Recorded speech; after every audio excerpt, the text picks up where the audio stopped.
We had two black men slaughtered by the police within a day of each other.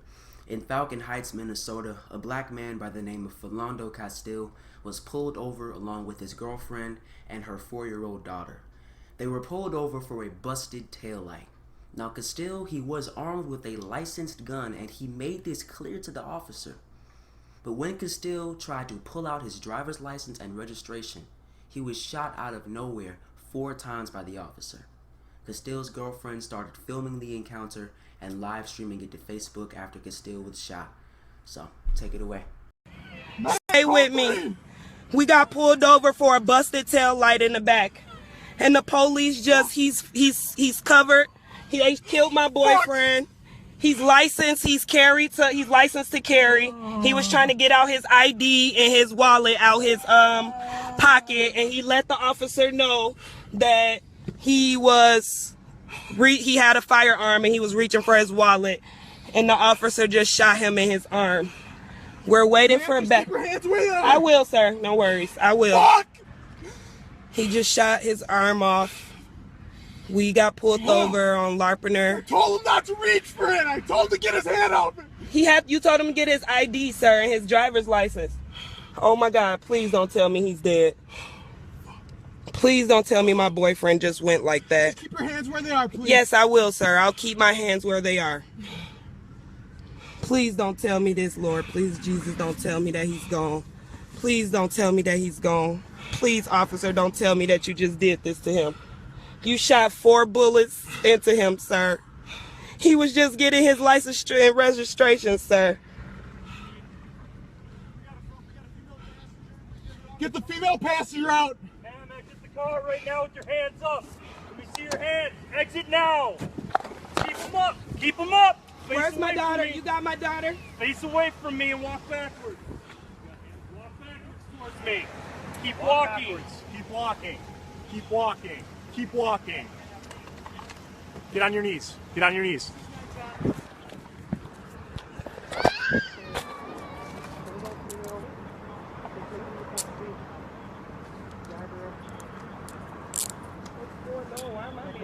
Ma'am, you're just being detained right now until we get this all sorted out, okay?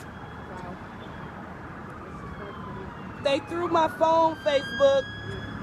Please don't tell me, Lord Jesus, please don't tell me. Purse here. Okay, Any weapons or anything? No, please don't tell me my boyfriend is gone. Here, take it off my hand. Please don't tell me he's gone.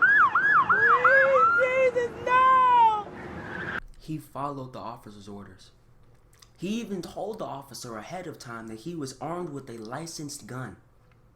And when he followed the officer's orders, reaching for his driver's license, he was shot in front of his girlfriend and her 4-year-old child. After Castile was shot, he was transported to Hennepin County Medical Center, where he died. Philando Castile was described by his family as a good, hard-working man.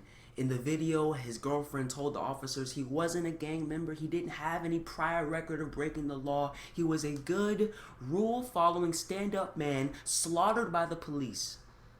The officer who pointlessly murdered Philando Castile was placed on paid administrative leave. So that neurotic, crazed, sick officer who murdered an innocent man for no reason whatsoever, that guy gets to go home. But an innocent black man is gone forever. And just a day before this murder, there was another black man pointlessly slaughtered by the police in Baton Rouge, Louisiana. His name was Alton Sterling.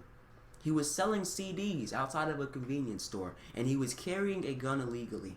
Now, because he did have a criminal past and he was on probation. Louisiana is an open carry state, but you can't carry a gun if you're a felon. Now, the police, they were called in around midnight because someone called 911 and reported that a man in a red shirt selling CDs had pointed a gun at someone, and Alton Sterling fit that description. The store owner, and he was also a witness to the murder, he said that the officers were aggressive from the start. And while Sterling was carrying a gun, he did not have the gun out, and his hands were nowhere near his pockets during the encounter. Okay, so that's according to an eyewitness. The officers, they yelled at Alton Sterling to get on the ground, and they proceeded to body slam him and pin him to the ground. And from there, the video picks up. Take it away. What the fuck?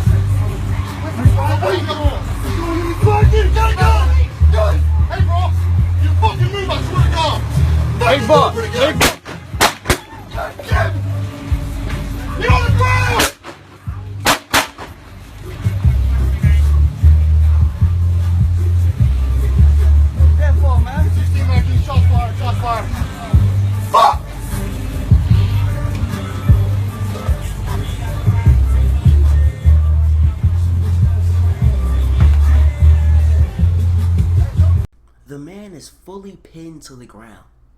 There's no sudden movements. He didn't go for the taser. He didn't go for the officer's gun. He is fully pinned to the ground by 2 police officers. And in that moment, before he was killed, the officers, they had no real reason to believe that their lives were in danger. That's the criteria. To take a civilian's life, the officer's own life or the other people's lives around them must be in imminent danger. And this man did nothing. He was motionless on the ground. Yeah, he had a criminal past, and he was carrying a gun illegally. But in that moment, when he was pinned to the ground, he posed no threat to the officers or anybody else whatsoever. He did not deserve to be slaughtered by these officers. Alton Sterling died on the scene. You know, as a black teenager here in America, when I step outside that door, I am 21 times more likely to be killed by the police than a white teenager. I'm 21 times more likely to be killed by the police than my white counterparts. Did you know that black people, we only represent 13% of this country's population, but yet we represent 31% of all police murder victims. And we represent 39% of police murder victims who were not attacking when they were killed. Like Philando Castile, like Alton Sterling, like Eric Garner, like Walter Scott. I can go on and on and on. The police in general need a restructuring of how they go about protecting and serving. Their immediate reaction to high-stress situations should be to de-escalate, not kill innocent people. Everybody in this country faces an elevated risk of being killed by the police. Whether you are white, whether you're Latino, whether you're Asian or Native American or black, we all face an elevated risk of being killed by the police compared to many other countries. But you see, if you're black in this country, there's a whole new element to it for you. Now there's race involved. Simply based on our skin, I'm 21 times more likely to be killed by the police than white kids my same age. Even though whites and blacks use and sell drugs at about the same rates, we are 4 to 6 times more likely to be arrested for drug crimes than whites.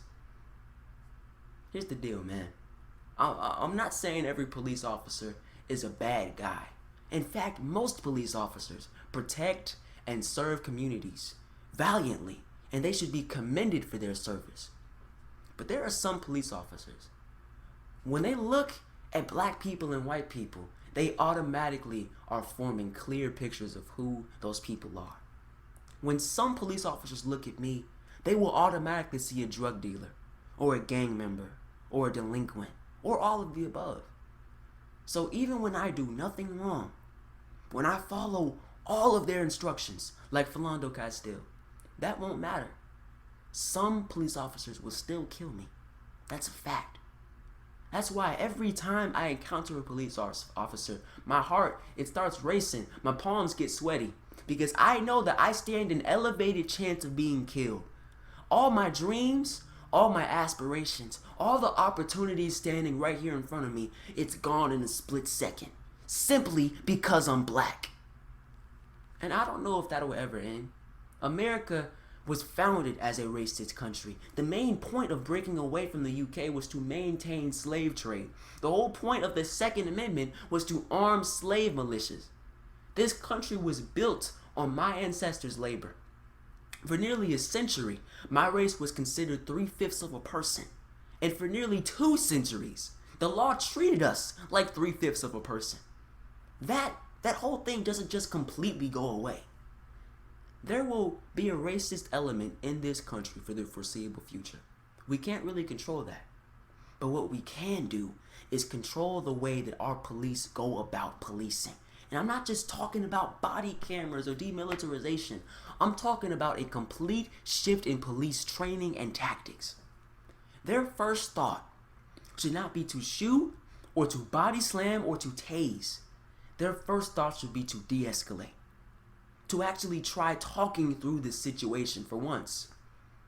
If you want the community to actually respect you and trust you to maintain peace, then you should use peaceful tactics. before you just automatically resort to violence.